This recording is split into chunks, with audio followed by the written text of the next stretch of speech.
This weekend, I was part of what's known as a living library. This is where you become a book and people check you out, sit down at a table, and you tell your story, and you go ahead and you exchange, you answer questions, etc. And in between people picking me, I met this lady, Marcy, and she started telling me about healthcare issues, etc. And then she had her own story to tell. And as soon as she did it, I said, please stop. I'd like you to get this on video if it's okay with you, because this is a story that afflicts millions of Americans, and millions of Americans suffer in silence. I want you to see how Marcy expresses this, and then we'll take it on the other side. Marcy Jaloski, you just had a health care story that I think many people need to hear. Tell me that story that you just relayed. So most of my life, I did not work full time in any job. For a good part of my adult life, I was a professional musician. And then I was an adjunct at a community college. And in neither of those situations was I able to get health insurance through my employer. So I lived without health insurance for most of my adult life. I would go to Planned Parenthood for well woman checkups. I found free mammograms, and anything I could do, I found it. And then I turned 65, and the night that I turned 65, I had just played a gig, and I was driving home from my gig, and midnight came, and minute after midnight, I was celebrating because I suddenly knew that I had health insurance that was going to take care of me. And guess what?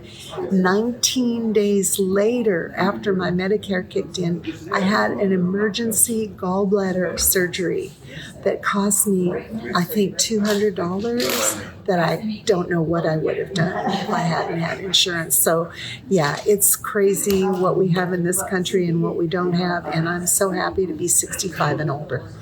Thank you very much. You're welcome.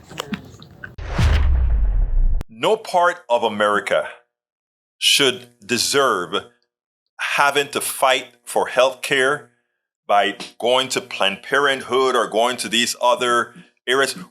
It is high time for us to have an organized system of healthcare that we all get good medical care. It is better for the country. It's better for the individual. It is sad that a country that claims to pat itself on the back as exceptional is exceptionally bad at healthcare for most. And notice I said exceptionally bad for healthcare for most, because if you have a lot of ducats, you will have the best healthcare in the world. But if you are just middle class, marginal, or otherwise, you are relegated to have third world healthcare. So folks, please remember this. We can solve these problems. She represents millions. And if these millions were to get together and get their minds right as far as what's best for this country, we could elect those who would do right by every single American citizen and give us health care for all, the good health care we all deserve, the good health care that we can afford, the good health care that should be our right. We spend a lot of time deconstructing the news, trying to parse it into a form that everybody can understand. We try to find those little nitpicks where it flies above the fray, etc.